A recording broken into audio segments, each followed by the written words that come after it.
So, by show of hands, is this not something that happens a lot nowadays because of media being everywhere and the internet being on everyone's devices?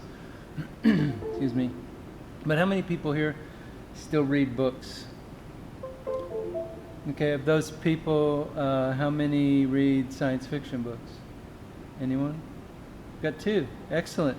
So I got 2 copies of my book. See how easy that was? And yeah.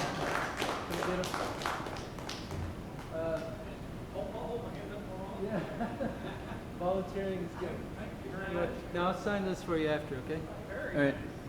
All right. So I wrote Silica Transition because back in the. Are you ready? Okay. Okay, I could see. Okay. So I'm Tom Rowe, as Andrew said. I'm, see if I can read that without my glasses. What am I? I'm a creative director. I'm creative director for Converge. No, I haven't had any yet. So imagine how bad it'll be then. And we've known each other for a very long time, since '94, I believe. And Andrew came by, and I was working at something called Mr. Horan's Computer Lab in Louisville, Kentucky. Anybody remember that? Okay. Yes, Scott Horan. And I got to work there. I got very little money to work there, but it's interesting because Andrew came in. He sold Amiga computers, Commodore Amiga computers there. You couldn't find Amiga hardly anywhere. I was a big fan. Still am a fan of that computer. And I was playing with something called Lightwave 3D at the time, and Andrew asked me if I wanted to animate a character for a video game, and I was just like, really? I thought it was on Candid Camera or something because it's like a dream of mine. The year before, my wife was stationed in England, and we got to go to Piccadilly Circus, and they had a VR game there called Dactyl Nightmare, and I played that, and I got done. It was $1 a minute, actually £1 a minute, which was $1.50, a minute to play that game. And I said, well, I think I know what I want to do for the rest of my life, is create virtual reality video games. So we're talking 93, maybe 92. And so I'm just doing this gig at Mr. Horan's Computer Lab because I just want to make a little money. And luckily we were in a place that didn't cost too much to rent. We weren't making much money at all. And Andrew came by and said, do I want to make this character for a game? And he kind of explained it to me. And most of the characters were being made with deluxe paint, and they were drawing the characters' movements pixel by pixel using deluxe paint. But I like Lightwave, and I was 3D modeling, so I thought, well, maybe I could do something in 3D. And eventually I created this ant character that had guns. It was very, very interesting. Incredibly low quality, by today's standards. You could barely tell it. Yeah, it was state of the art back then, You could barely tell it was an ant. But I didn't know where that would go other than he paid me a few bucks to create a character. Well, long story short, I ended up working at Channel 15, PBS, for a while as a graphics technician, and I did Chiron graphics for the new lottery that had just started, those little balls that would show up on the screen. So I did the graphics for those, and some other graphics for some bank stuff. And I thought, this is kind of what I want to do. I want to do computer graphics. And before that, I was in the military. First I was a weapons loader on the A-10, then I was avionics guy on the F-16 at Kelly Air Force Base in Texas. And then my wife and I and our daughter, our first daughter of 3, went over to the Philippines, spent some time. That's when I started making enough money working for Ford Aerospace and Loral Aerospace to start buying some tech. And I got my first Amiga and a 3D program, and I started modeling, and that's how I ended up being able to do that with Andrew. And so I don't want to ramble on too long, though I think I have time. So I okay, starting now. All right, so so I we he hired me like on the spot. He said, "Do you want to make virtual?" He said, "What do you want to do?" I said, "I want to make virtual reality worlds for games." And he said, "Well, that's what we're doing." And he offered me a job. And so I quit my job at Channel 15, started working for him, and within 8 months we created 2 pretty solid virtual reality games.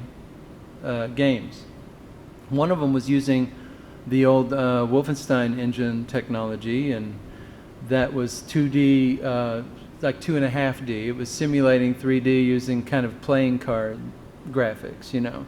I don't know if you all remember. Yeah, and it turned into Doom, right? And then, so then you could actually get on a network and 8 people could compete, you know, in the same environment, which was amazing. You know, nobody had ever been able to do that before. And then we created a 3D game called Xenomorph, where 4 players at MGM Grand in Las Vegas could go head to head in a virtual reality environment with a joystick in their hand that they could see in the virtual reality world, which, you know, you could kind of do that in Dactyl Nightmare, but it was incredibly primitive. We did a pretty cool thing, and it had 3D sound and everything. It was amazing.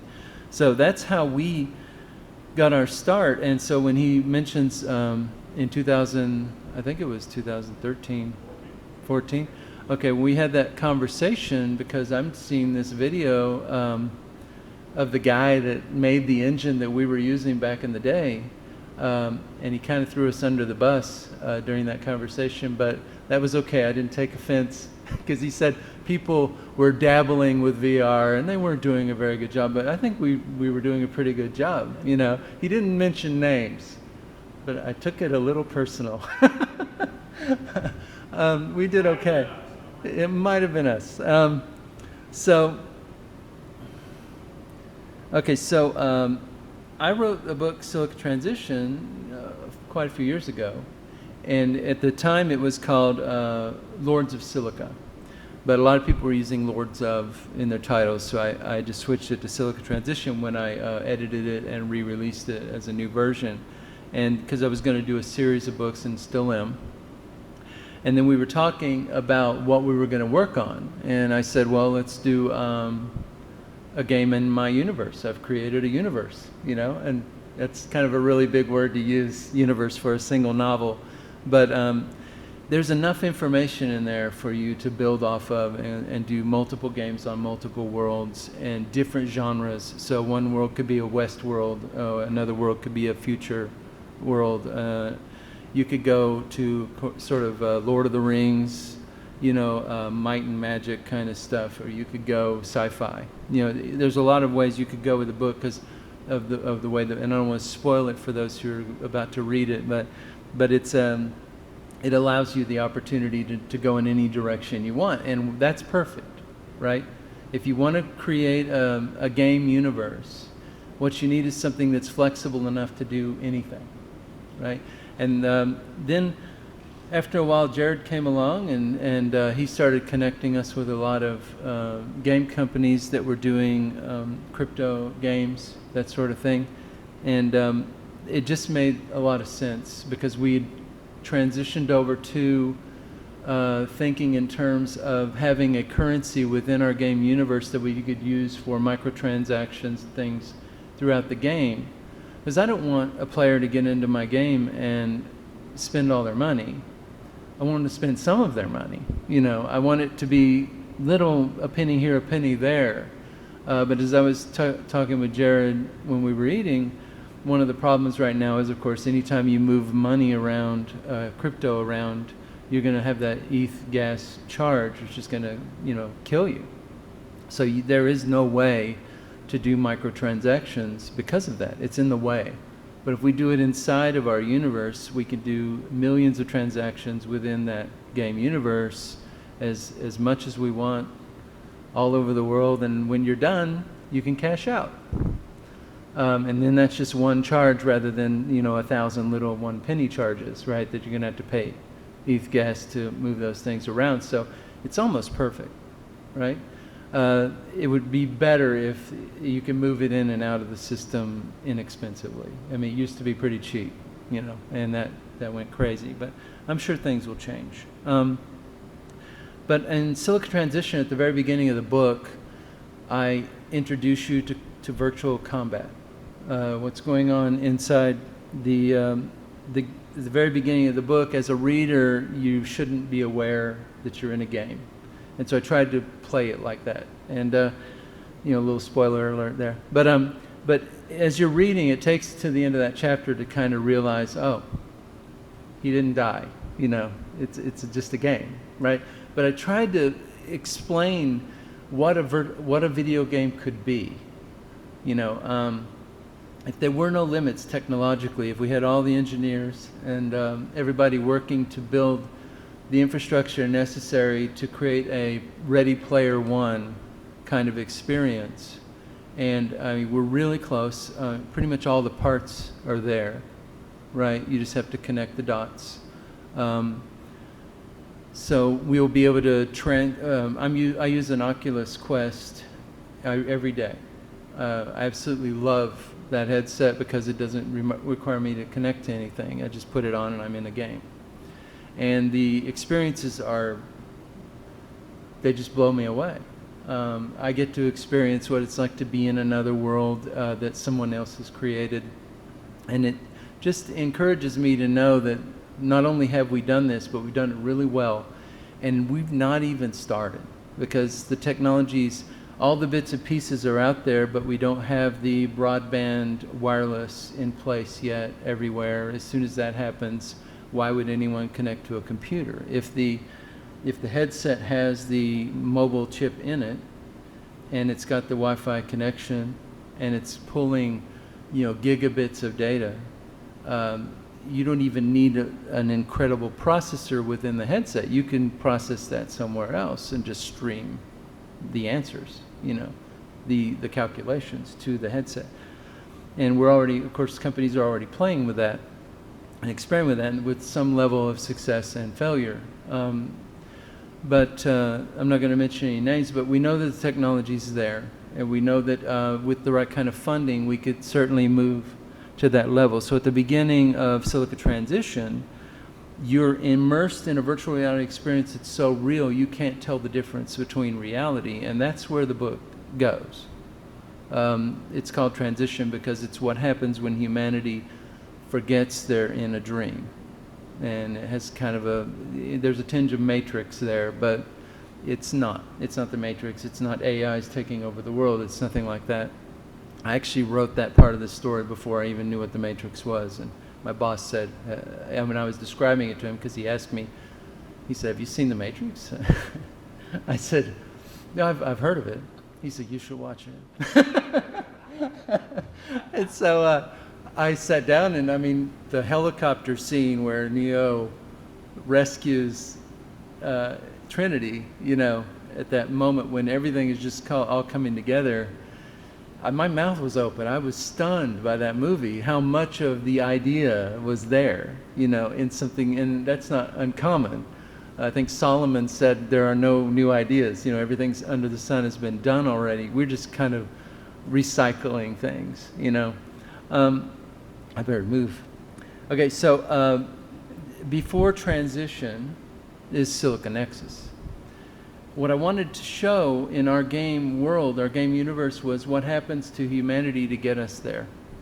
What events take place that make us slip into a dream that we never wake up from? Silica Nexus is about that. The Large Hadron Collider had an accident, okay? They tried to make a wormhole using the technology, and they succeeded. But afterwards, they kind of regretted it, because when they looked into the ether, someone was looking back. They created that wormhole, the veil was lifted, and they saw a face looking back at them. Okay, so I want to introduce you to the matre. There is documentation in Russian literature that this alien race actually exists. You can believe that or not. It's up to you. But in our case, this character... Yeah, no, the Pentagon just said, oh, yeah, that's real. Now, they didn't say that was real, but they didn't say it wasn't. And they gave us kind of, yeah, there's some stuff there we don't understand. Oh, yeah, we did get a crashed UFO, and we are reverse engineering it. That's in the news. It's true. You can look it up. Okay, so the veil was lifted. And if you look at the word nexus, you see a big X there. And Andrew called me up one day and said, can we use the X like a versus? Is there anything that would be NE versus us? I said, yeah, the Nephilim, which some of you may recognize from a biblical reference. Okay, in the Bible, it's referenced as a race of giants and great men of renown. If you go outside of the typical Bible literature, you get into like the book of Enoch, you discover that the Nephilim were giants that were served by humans, and we ended up killing them all because they were eating us. So that's a pretty deep story, and I don't want to go off on that thread, but this guy looks like he might want to eat me for lunch. So this is what was looking back at them when they lifted the veil, and this guy took it personally, okay? Because turns out when you open a wormhole into somebody else's planet, you destabilize their electromagnetic field. And that starts happening to us on a regular basis because he thinks we attacked him. Okay? And so the government, in secret, created an agency which hires people, mostly kids, young people, to use devices, mobile devices, and software that's been installed on there to locate and defend the Earth against these portals that are opening up all over the planet. And so you see something, a blip on your map, you go to the location on that map, and you and your friends get together and surround this opening vortex, which you could see through your phone or an augmented reality device if you're wearing one on your head. And you'll see this thing and you'll get to fight and close it. And there's things coming out of it that you have to defeat as well. The point is that these things kind of latch onto our electromagnetic field, and if you don't break that, you end up, after a period of time, we'll end up being like Mars, you know, where the electromagnetic field is almost not there, and there's nothing to defend it against the sun's waves of radiation, etc. And so it ends up evaporating the atmosphere, and you end up with a desolate land. So they're trying. That guy and his minions are trying to turn us into Mars, and we are the only thing standing in the way in Silica Nexus by closing those portals when they open. Now, while you're doing that, things are dropped, treasures dropped. You could pick that up using your device. This is different from some of the other games like Pokemon Go, whereas we're connecting it to the player acquisition as a service so that local businesses can see the players that are in their area and create events in their establishment. So maybe a wormhole opens up at the local Dave & Buster's, and maybe you get some kind of prize by going there and closing that wormhole. And that prize might be something you can buy off the menu or play some games there at the establishment. And we get a cut of that, and they get a cut of that. And we're trying to use the Sarah app, which we're developing, Silica Nexus augmented reality application, which is part of the software that we're going to let you download to connect everybody together. That's a coincidence, but, you know, because we didn't even know Sarah when we came up with the name. And it was funny, we were at Jared's wife. It was funny because we were at a conference, and I just on a whim I said, I wonder what that name means. And it means a lot of things. But when I looked up the meaning of the name Sarah, I saw that like the second or third definition was woman of the veil. And I showed Andrew that. I said, look at this, because we talked about the veil that's between us and the ether, that ether realm that we can't. We've been designing this and working on it for a good year, and then he started calling Sarah. I'm like, we really haven't talked about naming it. He goes, naming it? Hell, name itself. Will you show me? I said, Silica Nexus augmented reality application. Sarah. Okay. So, but it's cool that, you know, it has a name that we're associated with now. Okay, so Sarah, like Pokemon Go, except more of a purpose, you know, we can actually direct traffic and do some things to help businesses thrive. And of course, you know, we want to prosper too, but it's only good if everybody wins, right? We want everybody to have a good time. You can monitor events, you can fight portal events, you can gather resources. After you kill the little bad guys, you get to pick up the things they drop. You can trade and auction them using our app. You know, you found something, some ether goo, and you want to convert that into something useful. You can maybe turn it into droids. Droids might get expensive, which means you'll be turning it into nanites. And those nanites can be used like little machines to build other things within our universe. So you can upgrade your Aether tech. You can watch live battles. This is very cool for social media. If you get to an event that's already taking place, or all of the positions in that event have already been filled, you can just use your device to watch it. Because, you know, you can't see this with your eyes unless you're wearing augmented reality, but you could see it through your phone. And we're going to use little Aether gadgets like these Aether drones or Aether droids, and other things like Aether drones and stuff that fly within the ether. You can't see them with the naked eye, but if you hold your phone up, you'll see the drone flying overhead that's doing a bombing run on your position. Your phone will tell you if you're too close because that missile's about to hit and you need to get away. So we can create a lot of interaction here, and one of the beautiful things about the idea is to break down some walled gardens and let everybody play in the same game. So if you're on a phone, you may be using the Sarah app to do this, but your friend might have an app on their desktop or a VR headset using the Quest.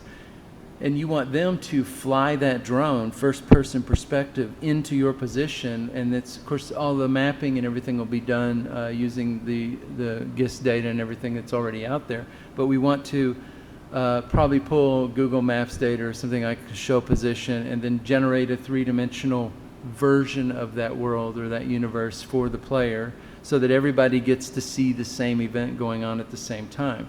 There's a whole lot of technical problems that have to be worked out. But you know, funding will allow us to get the team together that can manage all that. All right.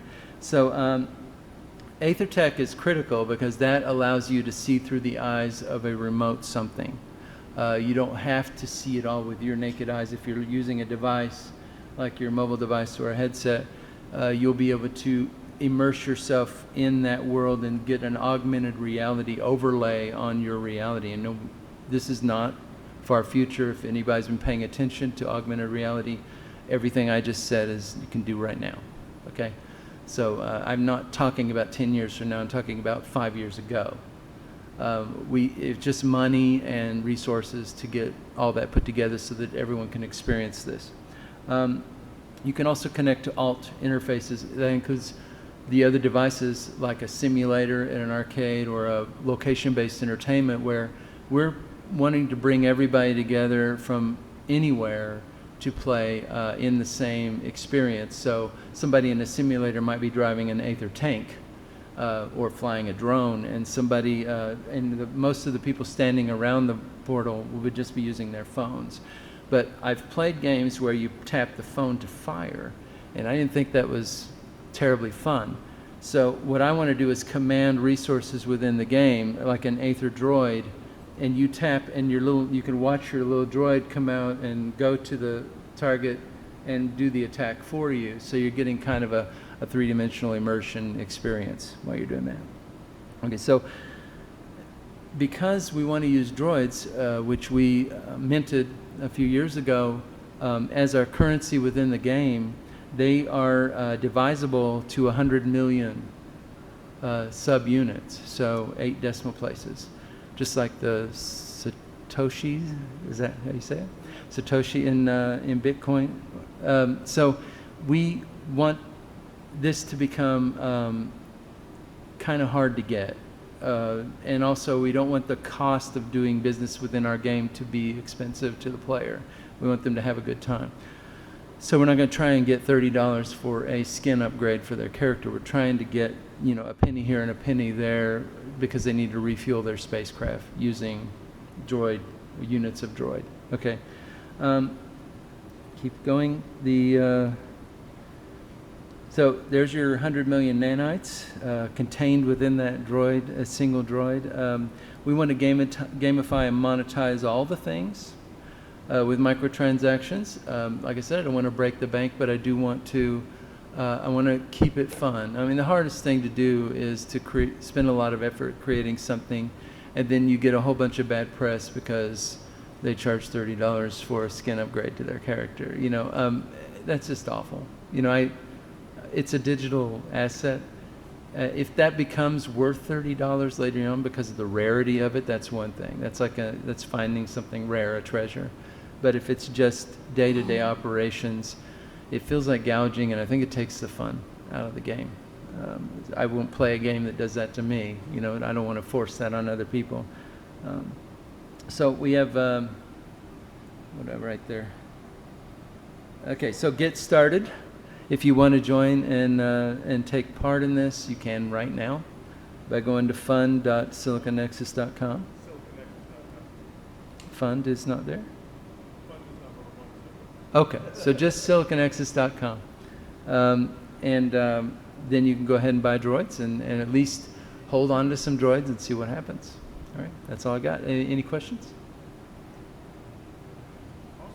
No? Okay.